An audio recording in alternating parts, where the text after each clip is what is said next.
Imagina que você é um jogador de futebol e amanhã você recebe um novo treinador no seu elenco. Ele já chega dizendo que ele vai mudar tudo que existe ali. O jeito de trabalhar, quem continua, quem sai, quem joga, quem fica no banco.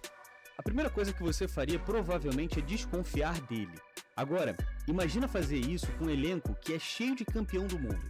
Jogador milionário, ídolos, pessoas acostumadas a serem as estrelas nesse time. Então, por que será que tantos deles aceitaram seguir aquilo que o José Mourinho ele tinha a dizer? O que ele fazia que outros treinadores eles não conseguiram fazer com diversos desses jogadores? Porque ganhar um jogo é difícil, mas ganhar um vestiário talvez seja o maior desafio do futebol.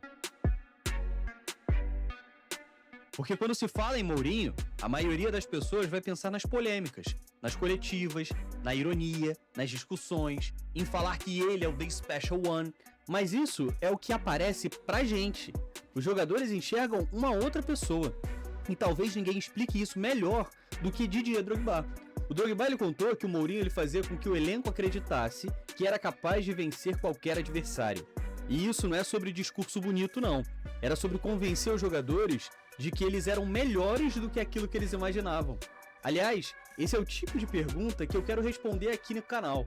Não só contar as histórias do futebol, mas entender por que elas aconteceram. Então, se esse tipo de conteúdo faz sentido para você, eu vou pedir que você se inscreva, porque toda semana tem uma nova história, uma nova grande pergunta para a gente poder responder. Mas acreditar e acreditar no Mourinho não basta, porque confiança ela pode desaparecer rápido. Então, como é que ele mantinha esse grupo tão unido? A primeira coisa que a gente pode dizer em relação a tudo isso é que o Mourinho, ele protegia os jogadores. Existe um padrão que é muito curioso. Quando o time perdia, o Mourinho, ele quase sempre chamava a responsabilidade para si. Quando ganhava, o mérito nunca era dele, ele sempre jogava o mérito pro elenco. Isso faz com que os jogadores eles percebam uma coisa: se alguém for criticado, o primeiro a ser criticado sempre vai ser o treinador. E isso cria lealdade. Agora pensa, Zlatan Ibrahimovic, um dos jogadores com maior ego no futebol, resumiu isso dizendo que ele iria à guerra por Mourinho. Agora pensa no peso dessa frase. Um dos maiores egos da história do futebol falando isso sobre um treinador. Só que confiança ainda não vai explicar tudo, porque vários técnicos protegem os seus jogadores. A gente tem diversos casos aqui, inclusive no Brasil, e poucos conseguem esse mesmo respeito que o Mourinho consegue. Mas uma das coisas que o Mourinho ele tem como diferencial é que ele fazia com que o grupo lutasse junto. Todo grande líder entende uma coisa: pessoas unidas trabalham melhor. Mourinho quase sempre criava um adversário comum. Às vezes era a imprensa, às vezes era a arbitragem, às vezes era o rival. Mas não é porque ele gostava de polêmica. Às vezes até gostava sim, mas nem sempre era por causa disso. Mas porque os grupos ficam mais unidos quando eles enfrentam algo em comum. E aí entra uma das imagens mais fortes da carreira dele. Champions de 2010. Ele recém-campeão, abraçado com Materazzi, chorando no colo dele. Não parecia nem que era um treinador e um jogador. Parecia que era dois amigos encerrando ali uma jornada. Aquilo não era como se fosse uma parte da final. Não é algo que nasceu naquela final. Aquilo é construído todos os dias.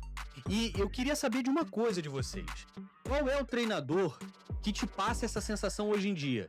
Será que o Mourinho ele consegue ainda fazer isso? Será que o Guardiola consegue? O Ancelotti? O Klopp? Escreve aqui nos comentários, porque eu quero muito ler a resposta de vocês. Eu quero muito saber o que vocês acham a respeito disso. Mas também existe um detalhe que quase ninguém percebe.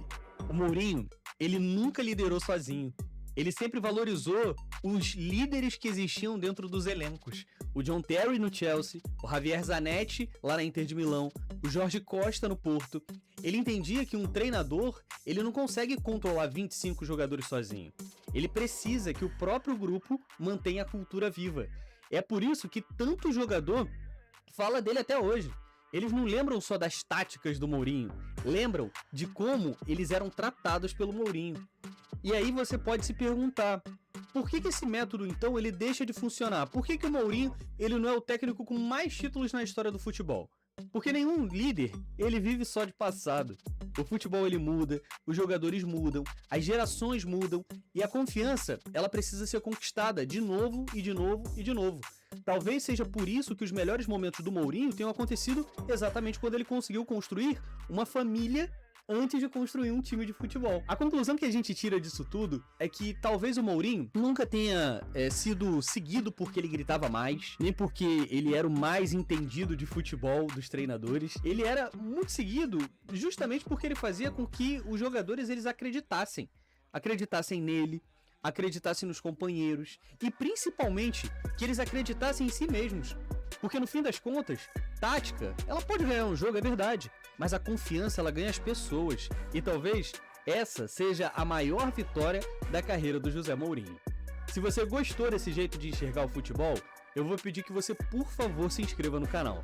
Porque essa foi só uma pergunta. Ainda existem muitas outras que o futebol merece responder.